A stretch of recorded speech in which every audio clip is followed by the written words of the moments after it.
esta increíble entrevista, me encanta, lo estoy disfrutando muchísimo, igual que mi querida esposa Laura, que ustedes no la ven, pero está ahí atrás de la cámara y en la computadora moviendo la técnica.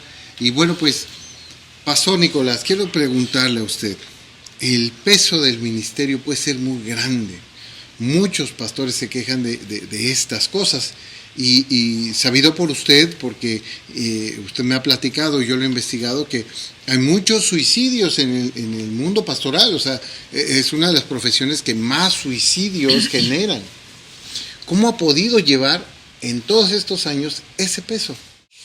Bueno, es cierto que la carga ministerial es enorme. Muchas veces somos receptores de multitud de situaciones difíciles que los creyentes soportan, y cuando vienen a ti en busca de consejería, echan toda su ansiedad, todos sus problemas, todas sus dificultades sobre ti. No es ningún secreto, no es ninguna panacea, es decir, lo que yo hago es ir a Dios cada día y descargar en Él todo peso. Las cargas, y como yo digo siempre, las cargas cuando se comparten pesan menos, pero cuando las compartimos con Dios no pesan nada. Es decir, Dios te libera de toda esa carga, ¿no? El ministerio pastoral y la profesión de psicólogos son las dos profesiones más peligrosas, consideradas así en Estados Unidos. De hecho, como tú decías, los suicidios, 1.500 pastores todos los años abandonan el ministerio, y decenas de pastores se suicidan porque no tienen ese cuidado de echar sobre el Señor su propia ansiedad, su propia descarga, su válvula de escape, ¿no? El apóstol Pedro dice: echad vuestra ansiedad sobre Él, porque Él tiene cuidado de vosotros. Si yo solamente recibo y no la suelto, pues llega un momento que me saturo y ya no doy más. Yo creo que el pastor tiene una responsabilidad consigo mismo. El pastor cuida de todo el mundo, pero tiene que cuidar también de su propia familia y tiene que cuidar de su propia persona. El pastor que descuida a su familia va a fracasar. El pastor que descuida a su persona no solo va a fracasar, es que puede acabar en la apostasía o puede acabar en el suicidio. Entonces, la cuestión estriba en que cada día mantengamos fielmente nuestra íntima comunión con Dios. No de una manera religiosa. Yo he visto pastores que a mí dicen que si no están... Lo oí una vez, por ejemplo. Un pastor con 75 años de edad, en una reunión de pastores en Madrid, dice desde el púlpito: el siervo de Dios que no pasa las 4 primeras horas de su día en oración y estudio de la palabra, no es siervo de Dios ni nada. Cuando yo escuché esa frase, yo dije así, y me deslicé para abajo. Yo no soy pastor entonces. Mire, ese pastor con 75 años de edad adulteró con su secretaria y abandonó a su esposa. A mí me parece de una hipocresía total el exigir a los demás lo que uno mismo no es capaz de hacer. Yo creo que la vida cristiana no debe entenderse como una religión con una serie de obligaciones y de prohibiciones. La vida cristiana es una vida de relación personal con Dios. Yo soy muy poco religioso. Soy pastor, pero soy muy poco religioso.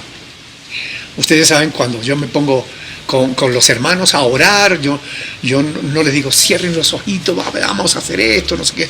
Alguna vez lo he dicho, pero generalmente cuando estamos en una reunión y queremos dar gracias a Dios, digo, ¿quién quiere darle gracias a Dios y por qué? Y la persona levanta la mano y uno dice una cosa, otro otra, y estamos orando, porque Dios está en medio de nosotros y está escuchando nuestras acciones de gracia, nuestras alabanzas, nuestras peticiones. No hace falta que cerremos los ojos, que pongamos carita de santo, porque eso es hipocresía religiosa. Pues a nivel personal pasa exactamente lo mismo. Cuando yo me encierro a orar con el Señor, yo puedo estar estudiando y estar hablando con Dios. Continuamente hablo con Dios cuando estoy estudiando. ¿Y esto qué es, Señor? Que no lo entiendo. Y estoy hablando con Dios. No estoy arrodillado, no estoy mirando el reloj para que me falta todavía 10 minutos y ya no sé qué decir. No es así. Una relación espontánea, sincera, como nos relacionamos cuando nosotros hablamos. Claro. Creo que eso te libra de la presión que el ministerio conlleva, porque el ministerio conlleva mucha presión. A los pastores se nos exigen de todo. Yo hice una vez una reflexión al respecto de eso. El pastor tiene que estar preparado en todas las materias, el pastor se le exige que sea el primero en llegar, el último en irse, toda una retahíla de cosas. Y está bien que la gente vea que tenemos que estar para servirle, ¿no? Pero ojo, pastor, detente, cuida de tu propio corazón, porque de él mana la vida. ¿Ok? Amén. Hermano Montaña, muchas veces a la familia pastoral se le exige. Todo el tiempo la gente los está viendo y porque se vistió, si se puso, si no se peinó, si se peinó, si los hijos, si vinieron o vinieron, fueron, son latosos, no son latosos. ¿Usted cómo lo ha vivido ese tipo de cosas? Que es una exigencia de la gente porque sin querer, pues es ejemplo para los demás. Pero ¿usted cómo lo ve? ¿Cómo lo ha vivido? Bueno, yo a las hermanas quiero decirle que para mí es muy importante. Bueno, no se puede ir a la iglesia con trabajo, no se puede ir a la iglesia mal vestida. Pero a mí sí me gustó siempre una mujer elegante. Porque yo tenía el concepto de que cuando vamos a una boda, vamos a presentarnos delante de alguien, nos cogemos los mejores vestidos, que esto sí, esto no. Pero veía como luego vamos delante de la presencia de Dios y con cualquier cosa, y yo decía, y así, yo aprendí con lo humilde que tenía, me gustaba Dios. Y el tema de los hijos, cuando son pequeños, sí podemos llevarlo a la iglesia mientras esté bajo nuestro hogar, nuestra autoridad. Pero los hijos, una vez que se cumplen 18 años y dicen, mira, no quiero saber nada de Dios. Nosotros, nuestros hijos, campamentos, congresos, ¿qué no hicimos por nuestros hijos? A mí me dolió mucho la primera vez que mi hija la mayor me dijo, tendría un 19 años, mira, quiero vivir mi vida. Hasta aquí he estado con vosotros, he ido a la iglesia, pero yo ahora quiero saber qué hay ahí en el mundo. Y yo, para mí, dijo, lo que hay en el mundo uno quiere evitarle a los hijos porque... Y le dije, bueno, ¿tú quieres hacerlo? Allá tú. Luego llega el segundo, a los 19 te dice, yo ya estoy cansado de vivir vuestra vida, yo quiero vivir mi vida. Le dije, vale, pero le dije, mira, cuidado, ten temor de Dios, las cosas que hacemos nos percuten a la larga. Y así fueron. Y yo me acuerdo un ruego que le hice al Señor, al tercero, cuando Abraham, el más pequeño, iba a cumplir 18 años, me arrodillé y puse a llorar, Señor, déjamelo más tiempo. Pero entendí que yo no puedo agarrar a mis hijos, no te quedas aquí, que tú quieres hacer, no te tienes que... Y entendí de que, bueno, a mí Dios me lo dio, es un regalo que Dios me dio, mis hijos fue un regalo. Mientras fueron pequeños, los mantuvo en el Evangelio, le ayudamos a ser buenas personas. Pero luego no puedo encerrarlo, no puedo decirle, tú tienes que hacer eso. Porque yo entendí que a mí Dios me dio libertad. Y que nuestra fe no iban a salvar a nuestros hijos, jamás. Al principio se cree, no, porque yo por mis hijos van a ser salvos. Mentira, incorrecto. Mis hijos un día van a tomar la decisión, ellos, y van a tener que enfrentarse a Dios. Y pedir perdón por sus pecados como yo lo hice con mi vida. Y eso me costó. Me costó entenderlo. Porque una quiere evitarle a los hijos todo problema, que no caigan, que no haga esto, que no lo otro. Y luego tuve que entender, le dije, Señor, y hoy mi hijo Abraham tiene 31 años y está en casa. A veces le digo, váyase, por favor, váyase. No, pero no es fácil, porque se tiene entendido de que los hijos de los pastores tienen que ser pastores, como si nosotros procreáramos pastores. Ya están muy equivocados. Nuestros hijos, si Dios le llama, serán pastores, pero si no, serán uno más. Y aquí estamos como padres. Es verdad que a la familia pastoral se le exige mucho. Y creo que también es un error, porque el pastor soy yo, no es mi esposa, no es mis hijos. Exigirle al hijo del pastor, bueno, es cierto que el pastor tiene que mantener a sus hijos en su gestión con toda honestidad, y nosotros lo hicimos siempre. Como Montaña ha dicho, mientras estuvieron con nosotros, ellos fueron niños ejemplares en todos los sentidos, porque los educamos adecuadamente para que así fuera, ¿no? Ahora, hay una cosa que para mí es fundamental, ¿no? Porque es una carga que tenemos en nuestro corazón de estar orando por ellos siempre, ¿no? Hubo un tiempo en el que nosotros lo pasamos muy mal cuando nuestros hijos se fueron despegando de las cosas del Señor, ¿no? Yo oraba al Señor y decía, ¿por qué? Y le recordaba aquella promesa que Él me hizo, ¿no? Señor, yo sigo ocupándome de buscar el reino de Dios y su justicia. ¿Por qué en este caso mis hijos no siguen en tu camino, ¿no? Aunque no son niños que estén, digamos, en grandes pecados, porque ni fuman, ni beben, ni tal, y son buenas personas, pero no están en los caminos del Señor. Es decir, ellos dicen que sí, que tienen su relación personal con Dios a su manera, ¿no? Pero desde nuestra perspectiva religiosa, no están siguiendo al Señor. Y yo le decía, ¿por qué, Señor? Dios me llevó en un momento de angustia, de verdadera angustia por mis hijos. Dios me llevó a estudiar la Escritura. Y estudié la vida de Elí y de sus hijos. Y estudié la vida de Samuel y de sus hijos. Y vi una enorme diferencia entre ellos. Elí, el sacerdote de Israel, consintió que sus hijos fueran malas personas. Pecaban, fornicaban incluso dentro del templo, comerciaban con las cosas de Dios, y Elí no los reprendió.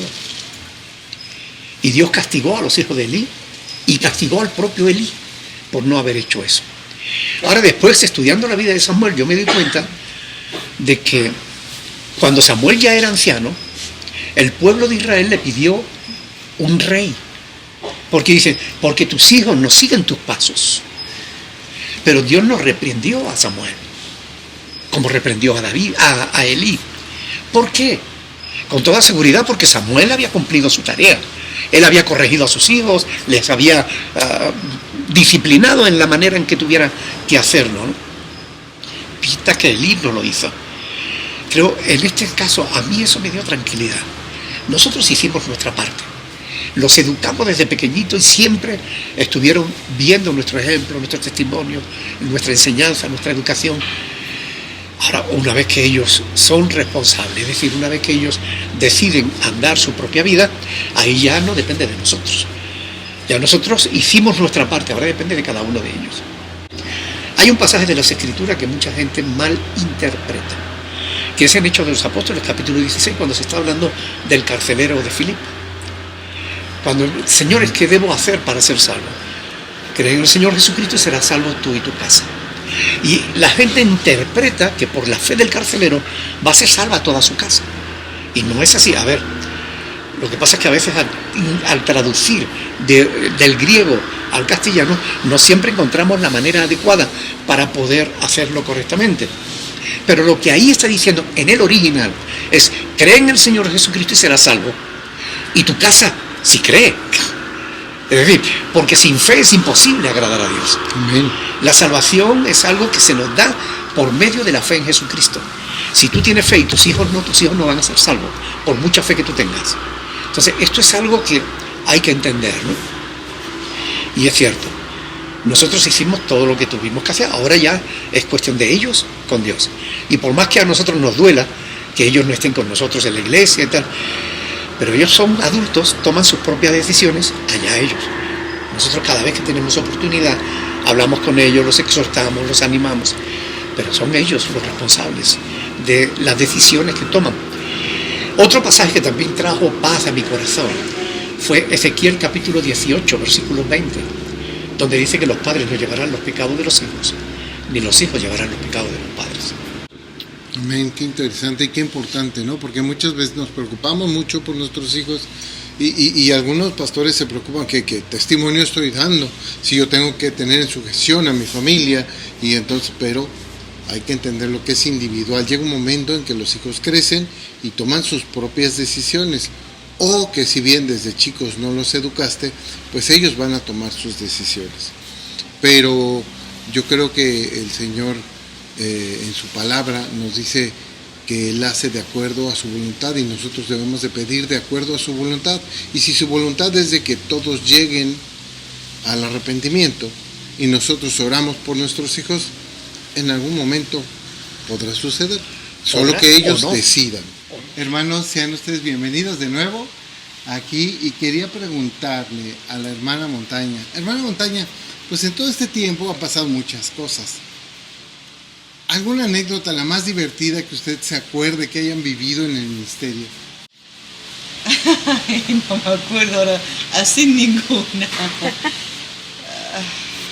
¿O algún personaje, algún hermano que se haya distinguido por ser realmente diferente? Bueno, me acuerdo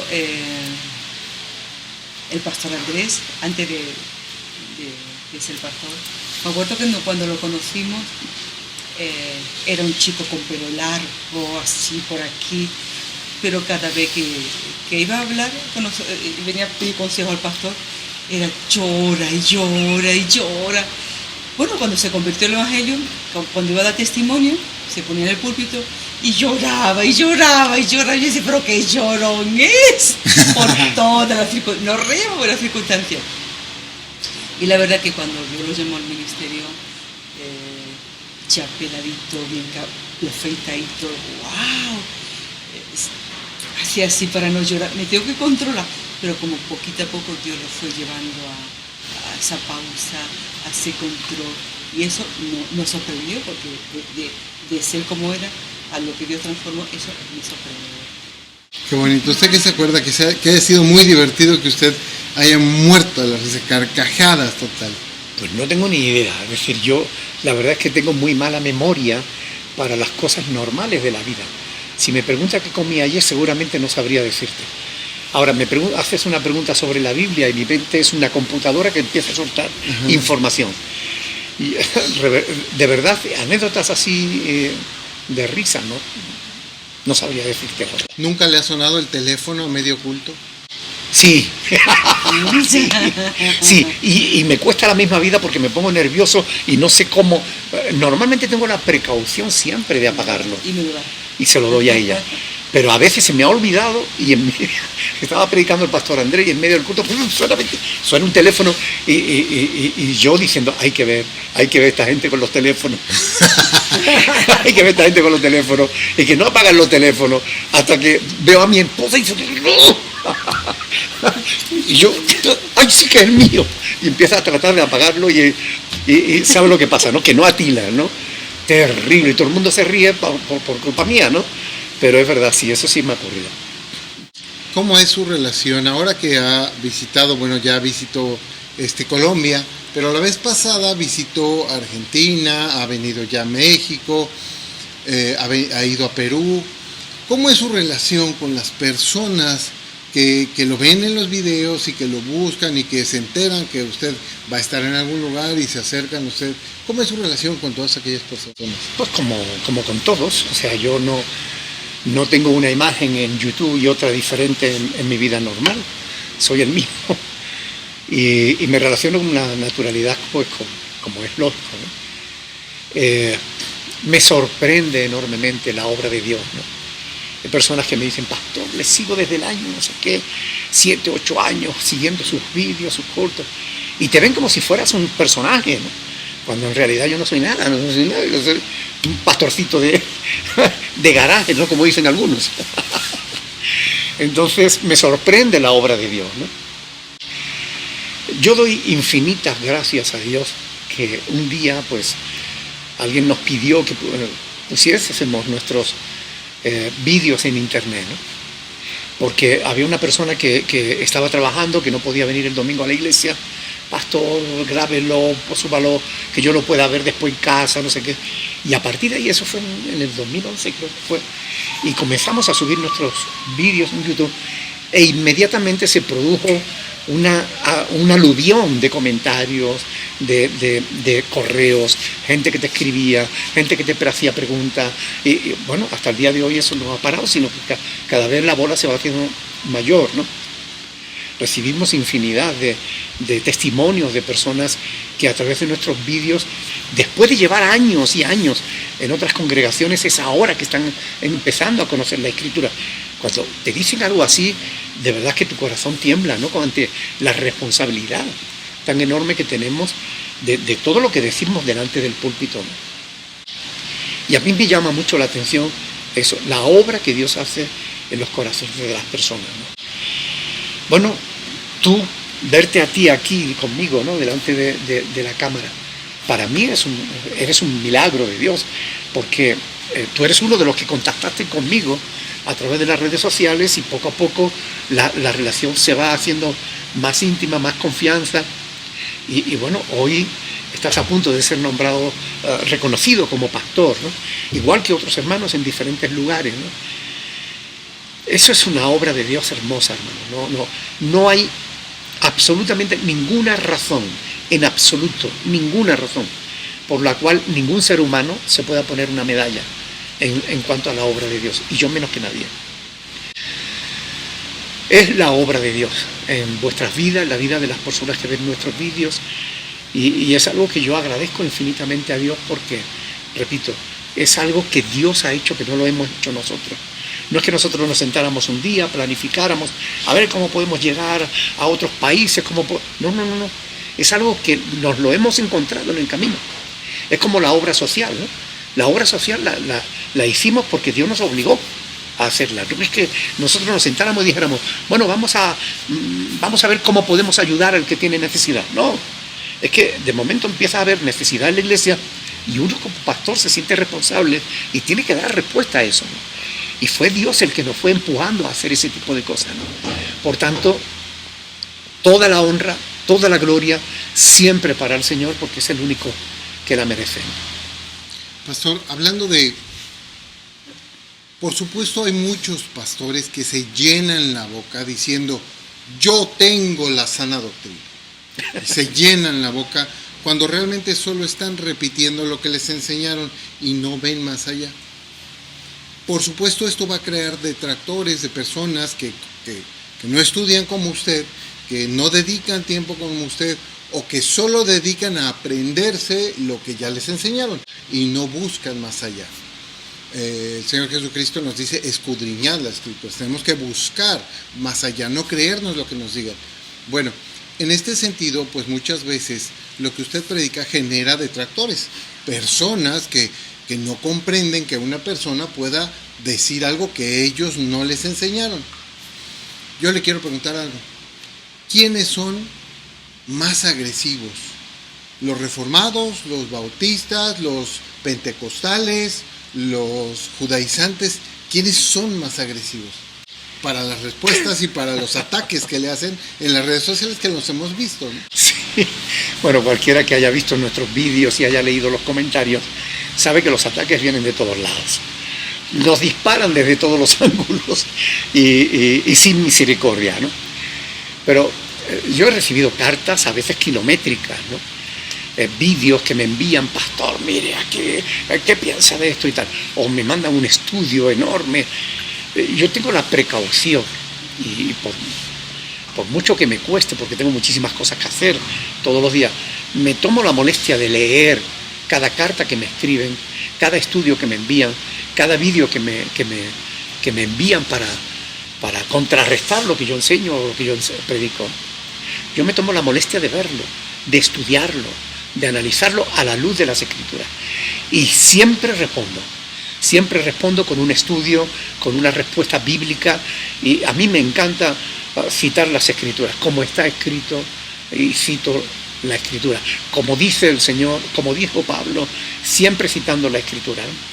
Porque la base de mi fe es la palabra de Dios. Y es verdad, mucha gente dice lo mismo. La diferencia está en que yo lo demuestro. porque no basta decir yo soy de sana doctrina, hay que demostrarlo. Claro, a mí me han escrito, por ejemplo, con el tema de lo del diezmo, por poner un ejemplo, una de las muchas doctrinas que han causado revuelo, ¿no?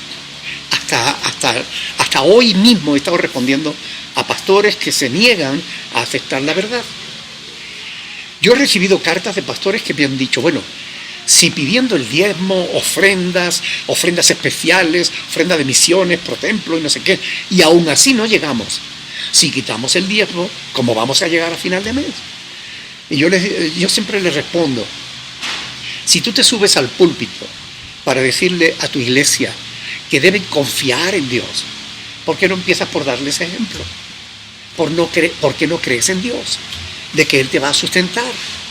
Entonces, muchas veces es el miedo a quedarse sin recursos lo que hace que los pastores busquen, rebusquen, tuerzan y retuerzan las escrituras tratando de buscar apoyo para mantener una doctrina que es falsa.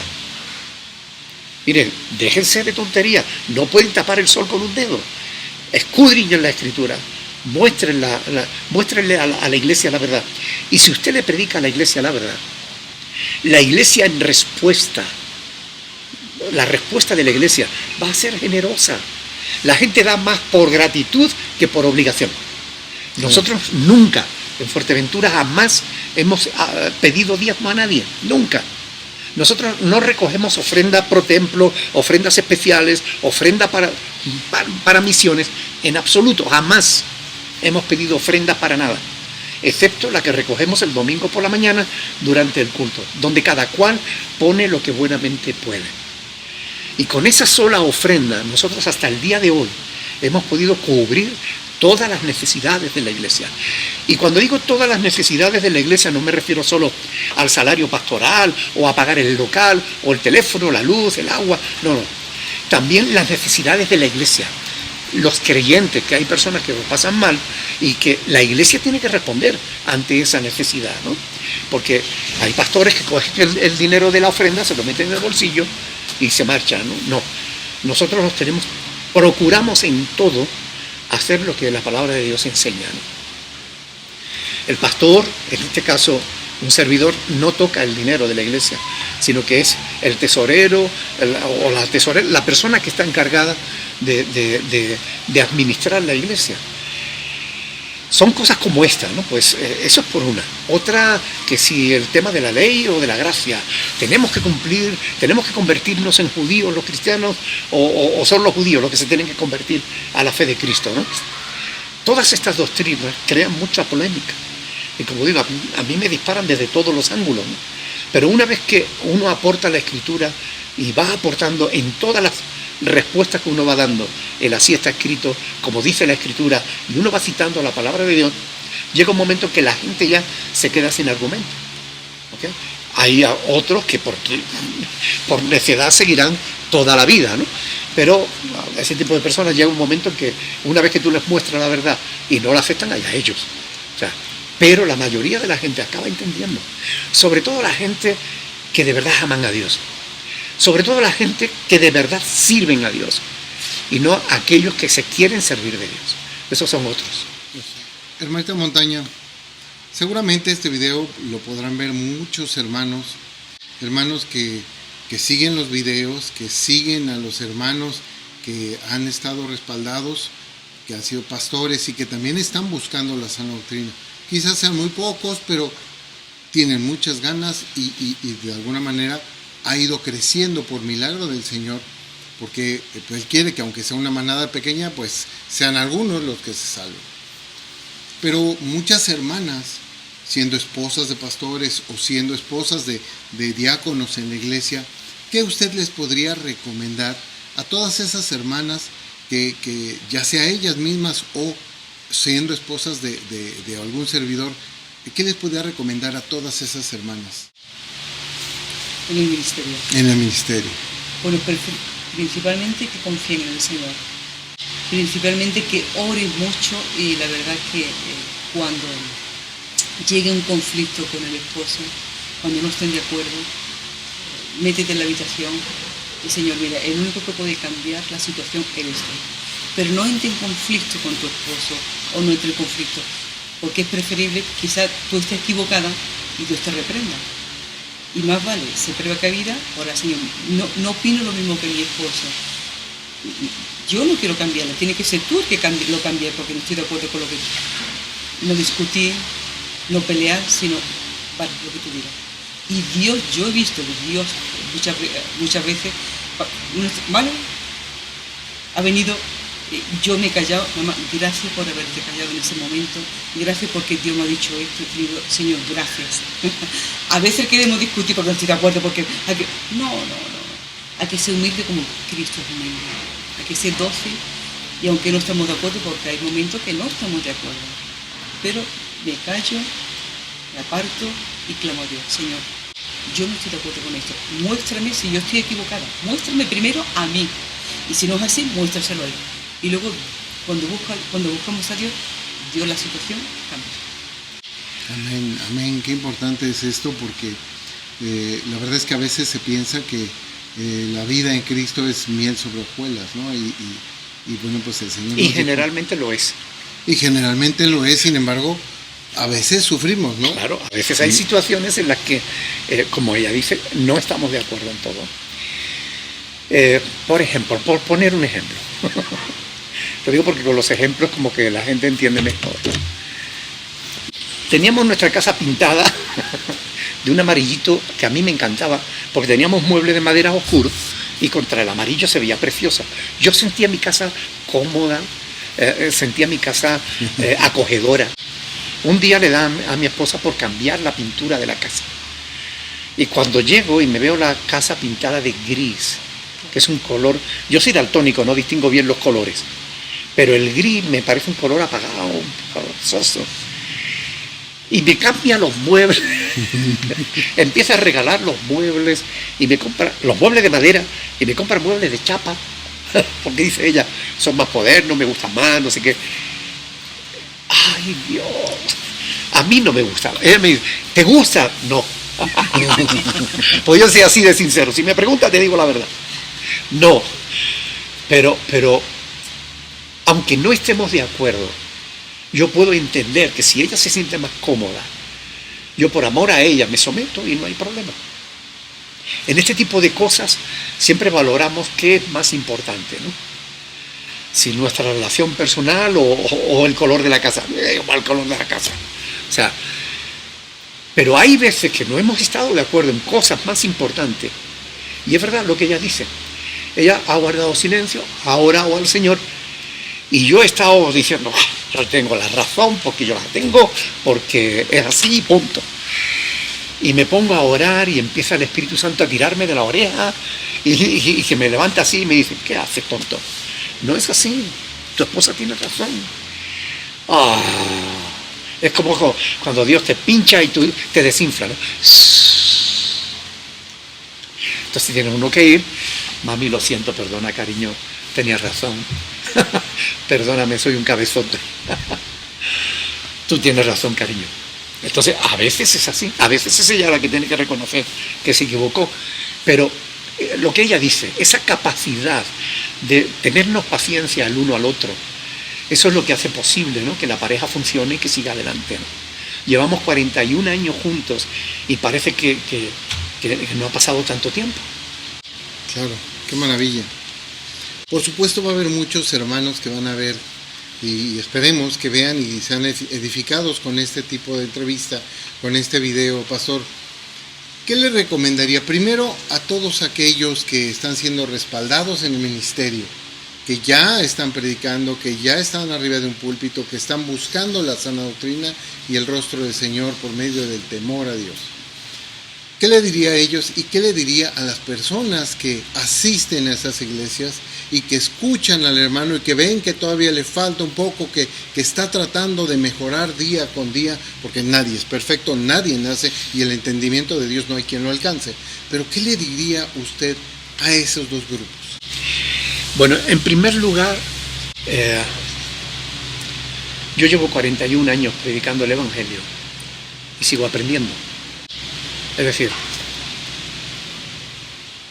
es muy importante entender que cuando Cristo llamó a sus apóstoles, Lo tenemos ahí en Mateo capítulo 10. Después vemos todo lo que ocurre después de Mateo 10, hasta llegar al final del Evangelio de Mateo, y nos damos cuenta de que los apóstoles todavía no sabían muchas cosas al principio cuando Dios los llamó. Ellos tuvieron que ir aprendiendo en la experiencia.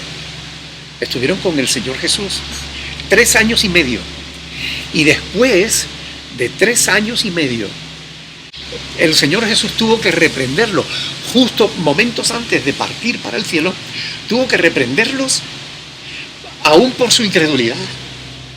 Marcos capítulo 16, versículo 14. El Señor Jesús los reprende. Aún le quedaba por aprender, aún eran duros de corazón, aún todavía tenían incredulidad en su alma. Si los apóstoles que esparcieron el mensaje por todo el mundo, después de estar con el mejor de los maestros, que es Cristo, aún todavía no estaban preparados, imagínense hoy en día cualquier hermano que está predicando el Evangelio. Es lógico, necesitan experiencia. Pero esto es como cuando vas a una tienda a buscar trabajo y te dicen, no, necesita experiencia.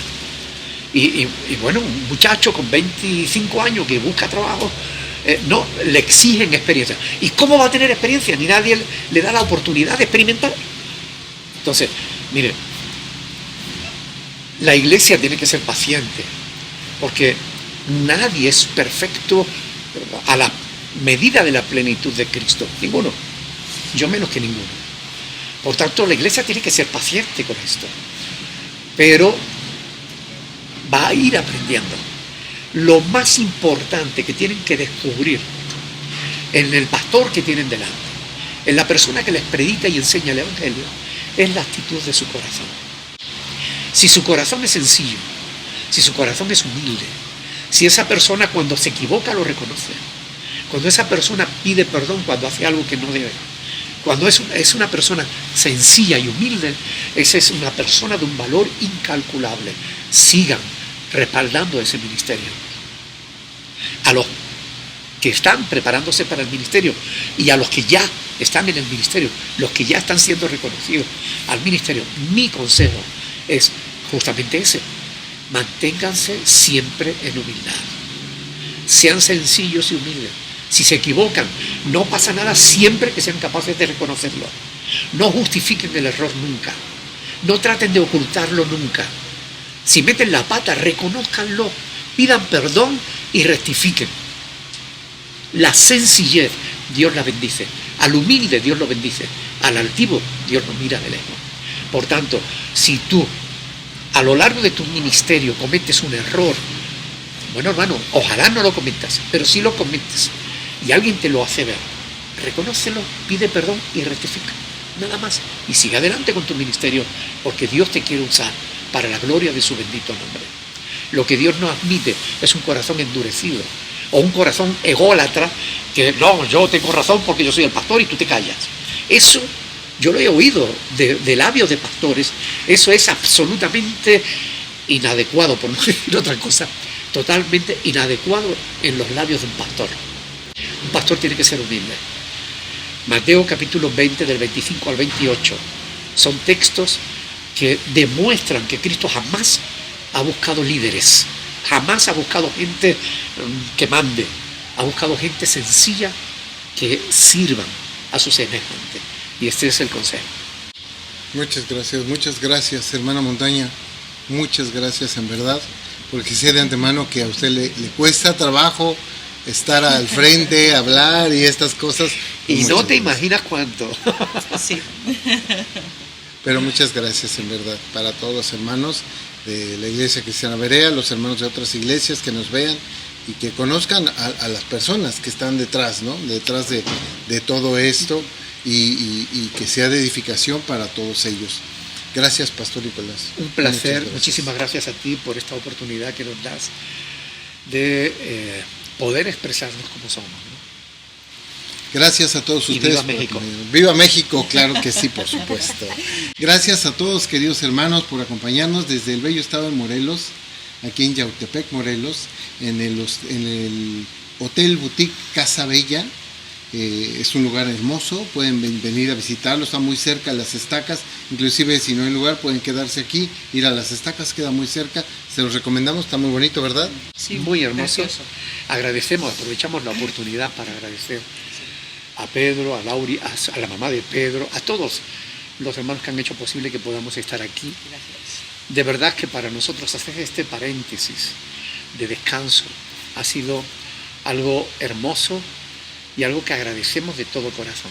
Gracias. Gracias.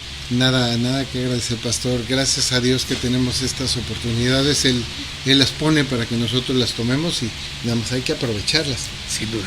Y pásenla muy bien, hermanos.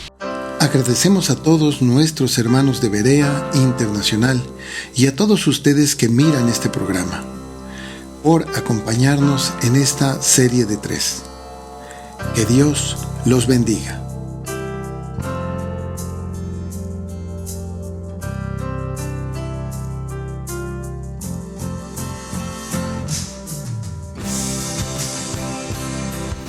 Este canal no está monetizado. No recibimos subvenciones ni donaciones de otras iglesias o personas. Las opiniones vertidas en este canal son responsabilidad exclusiva de quien las expresa. Si te ha gustado este video, dale like y suscríbete para que te enteres de nuevos videos. Muchas gracias y que Dios los bendiga.